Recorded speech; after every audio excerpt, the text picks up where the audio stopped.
He will be called son of Ha-Elyon, Yehovah, God, will give him the throne of his forefather David, and he will rule the house of Yaakov forever. There will be no end to his kingdom. How can this be? Asked Miriam of the angel, since I am a virgin. The angel answered her, The Ruach HaKodesh will come over you. The power of Ha-Elyon will cover you. Therefore the holy child born to you will be called the Son of God. You have a relative, Elisheva, who is an old woman, and everyone says she is barren.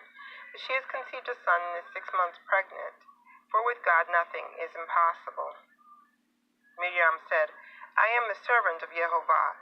May it happen to me as you've said. Then the angel left her. Without delay, Miriam set out and hurried to the town in the hill country of Yehuda, where Zechariah lived, entered his house, and greeted Elisheva. When Elisheva heard Miriam's greeting, the baby in her womb stirred. Elisheva was filled with the Ruach HaKodesh and spoke up in a loud voice. How blessed are you among women, and how blessed is the child in your womb.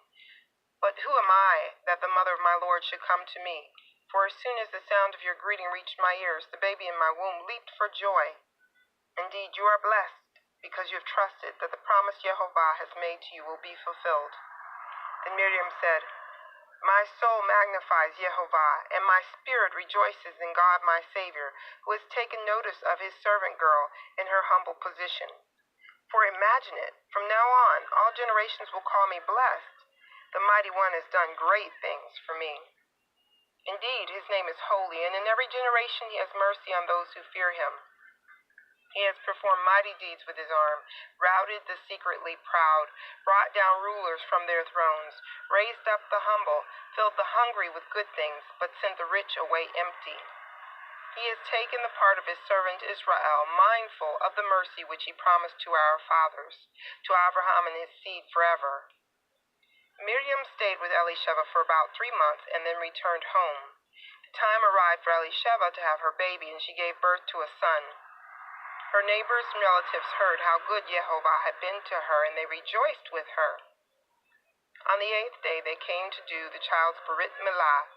They were about to name him Zechariah after his father, when his mother spoke up and said, No, he is to be called Yochanan.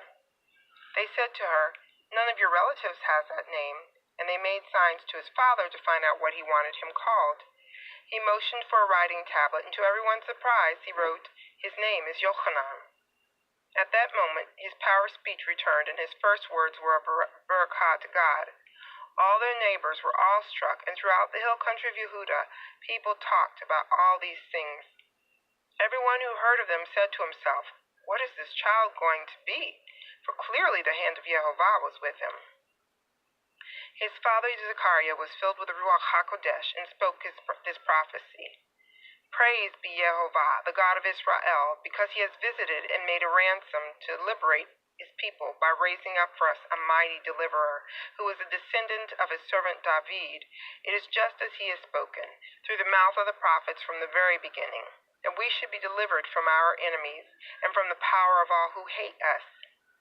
This has happened so that he might show the mercy promised to our fathers, that he would remember his holy covenant, the oath he swore before Abraham Avinu, to grant us that we, freed from our enemies, would serve him without fear in holiness and righteousness before him all our days. You, child, will be called a prophet of Ha-Elyon. You will go before the Lord to prepare his way, by spreading the knowledge among his people that deliverance comes by having sins forgiven through our God's most tender mercy, which causes the sunrise to visit us from heaven, to shine on those in darkness living in the shadow of death, and to guide our feet into the paths of peace.